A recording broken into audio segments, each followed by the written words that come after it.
İbrahim'i Сәуле Халел қызына қонаққа барамыз. Кетіңіз.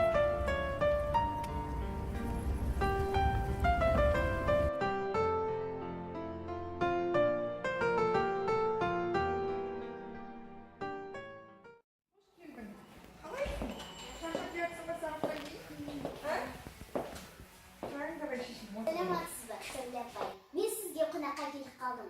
Менің келгенім жай емес. Сіз Маңғыстау мен Қазақстанда емес, тмд елдерінде танымалсыз. Мен сізді жиі теледидар мен ғаламторларда көремін.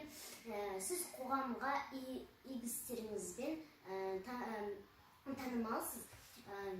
Сіз енді достарыма, менің туыстарыма жақынырақ сіз туралы таныстырғым келеді. Енді сұрақтарға көшейін. Басқа журналистермен сұхбаттастыңыз, бірақ мен ғаламторда сіз өзіңіздің жеке өміріңіз туралы ешқандай мағлұмат таба алмадым. Өзіңіз туралы айтып кетіңізші. Қай өңірденсіз, неше тумасыңыз бар, жанұяңыз туралы, және тағы да басқа. Мен өзім Атырау өңірінде туып өскен қызбын. Осы Маңғыстауға келгеніме 30 жылдан асты. Ал біз көпбалалы семьяда мен өстім.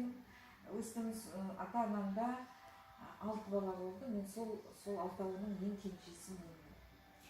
Менің мамам дүниеге келгенде мамам 40 жасында болған. Мен кенже қыз болып өстім. Осы өзім бақытты жанұяда өстім деп айтқым келеді. Ал тағы не айтайын? Маңғыстауда оқуымды бітіргеннен кейін институтты Москвада оқыдым. Соны бітіргеннен кейін тұрмыс құрғаннан кейін Маңғыстауға көшіп келдім. Қазір өз жанұямызда 2 ұлымыз бар. Олар үлкен жігіт, бірақ әлі үйленген жоқ.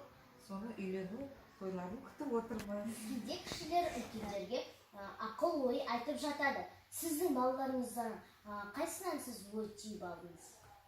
2 баламда екеуі де ақыл айтады ғой. Енді қазіргі заманда балдар әке-шешесіне көп ақыл айтады. Соның ішінде міне кіші баламның ақылы, қалай деп айтайын, мен өзім кішкене консерватормын. Өзімнің бір ой пікірлерім болса, сол жолдан көбіне таймаймын. Міне кіші баламның айтқаны, мама дейді, әлем деген жылдам өзгеріп жатыр. Қазіргі адам да жылдам өзгереді, заман да жылдам өзгеріп жатыр. Технологиялар бәрі өзгеріп жатыр. Сіз мынаған мән беріңіз деп, маған бір затты түйіндеп соған айтқан. Мен оған қатты риза болдым. Өзім сосын ішімнен ойладым, балам да өсіп қалыпты, маған ақыл беретін дәрежеге жетіпті деп, баламды бетінен бір сүйіп, сөйтіп екеуміз жақсы сұхбаттасқанымыз бар.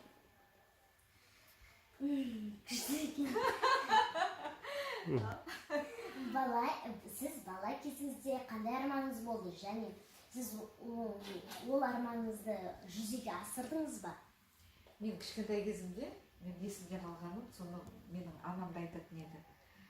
Бізде телевизорлар онда кішкентай болды. Қандай телевизор болды, сосын ол тек қара түспен көрсетеді. Қара түспен көрсетеді. Черно-белый дейді.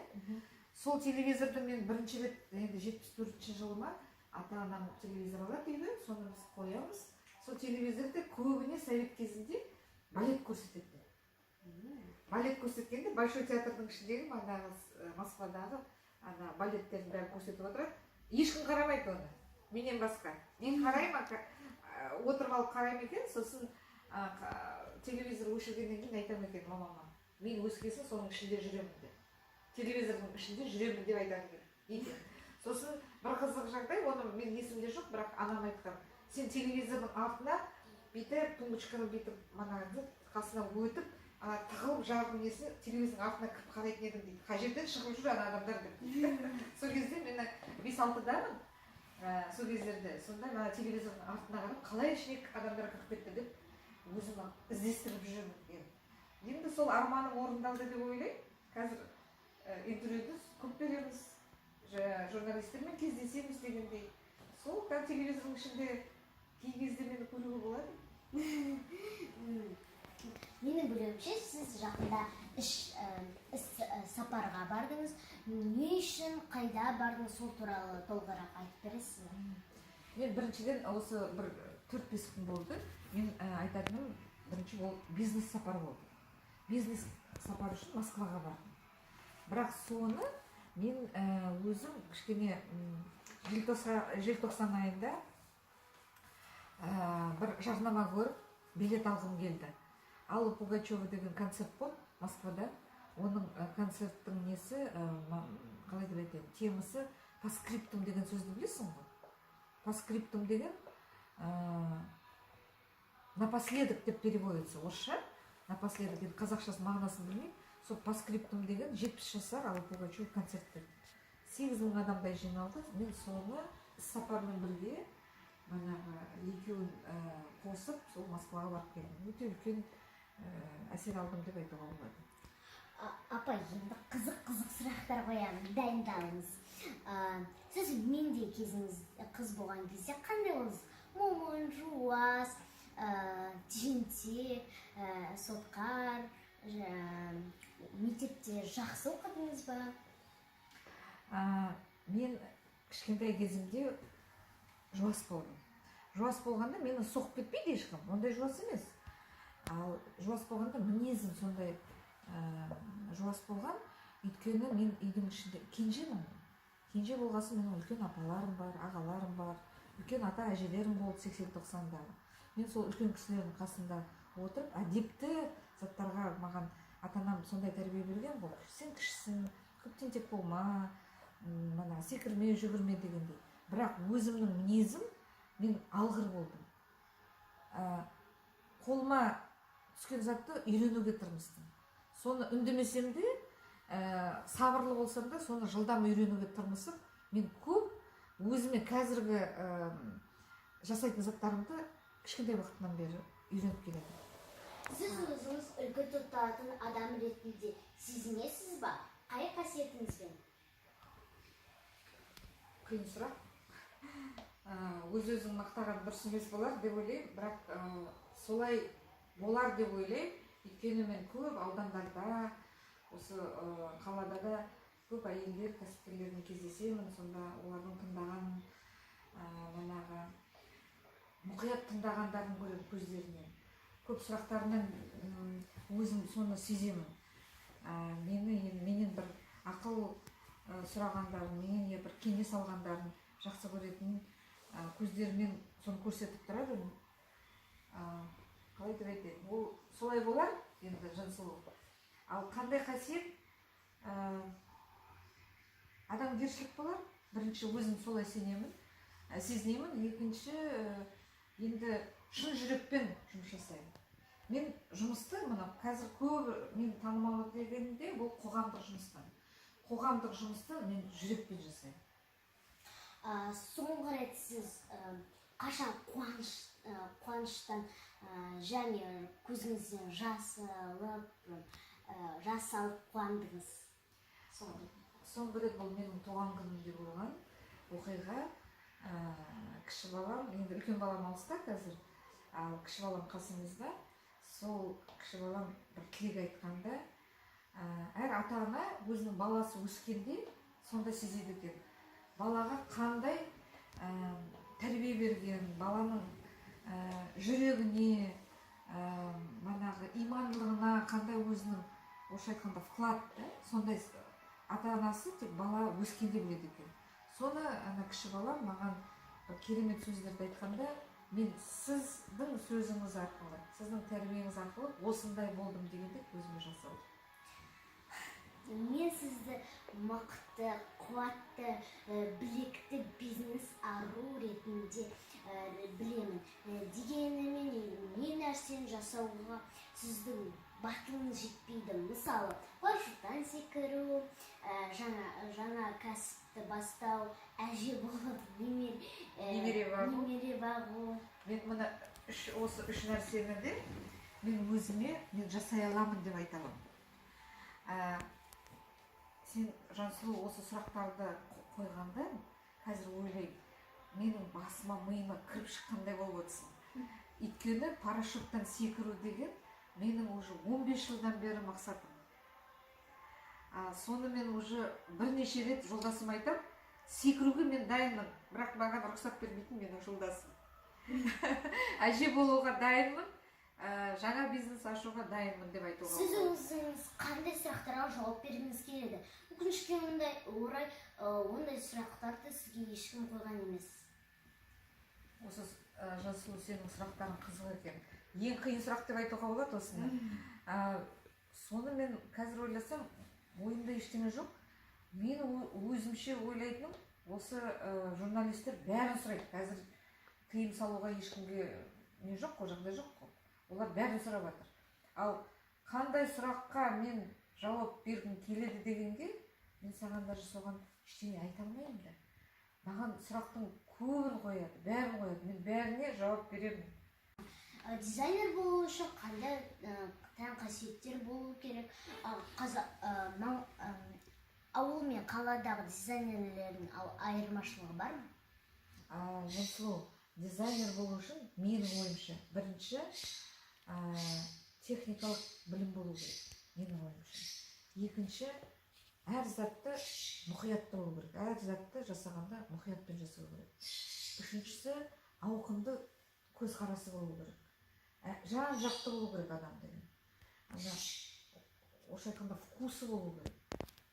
Сосын бұл адам енді сабырлы болу керек. Өзі ойы көп болу керек, ішінің ойларын шығарып, шешімді жылдам қабылдамау керек. Дұрыс оймен, асықпай, сабырлықпен әр идеяны өзінің ішінен шығарып, ауыл мен қаланың дизайнерлерімен айырмашылығы бар ма? Әрине бар, бірақ біздің қазір Маңғыстауда ауылда дизайнерлер жоқ деп айтуға болады. Көбіне дизайнерлердің бәрі осы қалада, орталықта жүр. Ауылдың енді біз тойларға, қонаққа барғанда енді ресторандардан көреміз ғой дизайн қалай жасалғанын да. Сол мейрамханалардың ішінде. Сонда енді айырмашылығы бар деп айтуға болады. Сол жерде жасаған кісілердің бәрі дизайнер емес болады, бірақ прораб сияқты, рабочий сияқты, строительдер, құрылысшылар жасайтын болады. Әлде де мына көзқарасы кішкене төмендеу ауыл жақтарда. Өсу керек, оқу керек, өну керек, көп жүру керек деп айтуға болады. Біздің Маңғыстауда болашағы зор, яғни жарқын болашағы бар. Қай жастар дизайнерлер атай аласыз? Қазір дизайнерлер көбі Маңғыстауда өте жас дизайнерлер жоқ. Бәрі осы орта жастағы, 30-дан асқан, 35-тен асқан қыз-жігіттер, келіншектер енді жастарға дейін деп жатыр. Жастар осы оқып, осы дизайндық маманды көбі осы менің білетінім қазір 4-5 курстарды оқып, шетелде болсын, Ресейде болсын, Қазақстанда болсын, енді жиналайын деп жатыр. Осы биыл көп мамандар келеді. Содан кейін айтармын. Сәуле апай, маған және менің құрдастарыма өмірлік және кәсіпкерлік бойынша қандай кеңестер бересіз? Біріншіден, қазір сендерге осындай заманда, керемет заманда тұрып жатсыңдар сендер. Осы заманда сендерге жан-жақты болуыңдарға мен тілеймін. Әр затты білгенде, оқығанда, соны соның ішіне басымен кіргенде, терең оймен, терең оқумен, сондай информацияны сөйтіп қабылдау керек. Екіншіден, инноватты болу керек, әсіресе қыз балаға. Қыз балалар қазір, қыз баланы мен ойлаймын, қазір аналарға тәрбие өте қиын. Соның ішінде мен қыз баланы сағандай инноватты, сабырлы, үлкен кісіні тыңдайтын, соған мән беретін, сөзіне құлағына қалатындай. Қызым саған айтам, кейін сен тыңда деп қазақтың мақалы бар. Сол қызыма да айту керек. Болашақта келіні о да білген қызы ғой, оған да мамасы құйып кету керек. Әр адамның ұйытқысы бұл әйел адам. Әр үйдің ұйытқысы ол әйел адам. Әйел адам ол қыздан басталады. Сол қыз тәрбиелеу деген өте маңызды зат. Мен ойлаймын, Жансұлу деген болашақта әдепті, ақылды, пысық, бірақ соның ішінде ақылды пысық болса, мына қазақ айтады ғой, ақылды тентек деп. Ақылды, жансұлу, пысық қыз болса, біз өте қуанамыз. Соның ішінде бір үлкен жанұяны Жансұлу деген көгертеді, үлкен жанұяның болашақта анасы болады деп мен сенемін. Соған Алла тағала жеткізсін, соны көрейік, сенің тойыңды көрейік деп айтқым келеді. Жаным, болашақта мен қазір айтатын сөзім, ең маңызды сөздер, қай заман болмасын, адам болып қалу керек. Адамгершілігіміз мол болу керек. Осы заманда адамгершіліктен айырмау керек. Сосын имандылықта, жүректеріңізде имандылық. Апай, біздің елбасымыз айтып жүрген рухани жаңғыру бағдарламасы туралы өз пікіріңізді айтып кетіңіз. Рухани жаңғыруды мен осылай түсінемін. Біріншіден, бұл бұрынғы салт дәстүрімізді, соның ішінде тілімізді, дінімізді сақтасақ, соны мықты қылып жаңартып көрсетсек, соны қолға ұстап алсақ, сол рухани жаңғыру деп. Қазіргі заманда мен де орыс білім алғанмын, кезінде Москвада оқығанбыз. Әлі қазақ тілін шоқалақтап сөйлейміз көбіміз. Жанұялардың ішінде көбі ата-аналарым балдарымен орысша сөйлейді. Салт дәстүрді әр адам өзгеше түсінеді. Соның бәрін біз дұрыстап шығарып, қолымызға сақтап, жастар соған шатаспай, дұрыс жолға шықса деп өзім сөйтіп ойлаймын. Екінші үлкен мәселе айтатын, бұл патриоттық сезім болу керек. Әр қазақта жүрегінде патриоттық сезім болса, соны дұрыс қабылдап, жүрегімен соны дұрыс қолданса, біздің кең байтақ Қазақстанның жеріміз 9-шы орында тұрмыз әлемде, жердің көлемінде. Сол қалай ата-бабаларымыз? Арам қасымызда үлкен Ресей тұр, жанымызда көрші болып үлкен Қытай тұр. Соның арасында біздің ата-бабаларымыз қалай бұл жерді сақтап қалған? Сол рухтың байлығымен, патриоттық сезіммен, үлкен имандықпен, даналықпен сақтап қалған ата-бабаларымыздың жерін бізде болашақта жастарымыз соны патриоттық сезіммен, имандылықпен, рухани жүректермен, рухани істермен сақтап қалу керек деп ойлаймын. Сәуле апай, сізге рахмет. Сізге өнер жолын, сізге сәттілік тілеймін. Жаным, рахмет, Жансұлу. Мен сені бос жібермеймін деп, бір-екі құрттай болса да саған мен бар, сыйлықтарым бар. Бірінші, мен Италиямен жұмыс жасаймын. Италияның осындай бір жақсы компанияның суреті бар. Сен өзінің бөлмені іліп қой. Мұндай әдемі көк рамкасы бар, ағаштан жасалған. Италияның өзінің жалауы бар. Мынау көбелек болсын. Сен көбелек болма, бірақ әдемі бол, осындай. Көбелектей әдемі жарқырап жүрген бір жадырамыз бар деп, жадыра, керемет қызымыз бар деп біз мақтап тұтайық сені. Жақсы ма? Саған сыйлық менен. Ол бір. Екіншіден, өзімнің маған бір сыйлаған кезінде қауым үшін жарқыра деген үлкен бір жақсы мағыналы сөздер екен. Қауым үшін, Маңғыстау үшін, Қазақстан үшін Жансұлу Бауыржан қызы жарқырап жүре берсін. Рахмет. Құрметті достар, бүгін бір керемет күн деп ойлаймын өзім. Мен бүгін қонаққа маған Жансұлу деген әпәдемі қыз келді, керемет сұхбат болды, жақсы сөйлестік, өте бір маңызды әңгімелерді айттық. Мен сізге енді бір айтатын затым, бір кеңес беремін. Жансұлудың YouTube, Facebook, Instagram каналдарына, парақшаларына жазылып, осы Жансұлуды қолдайық деп айтқым келеді.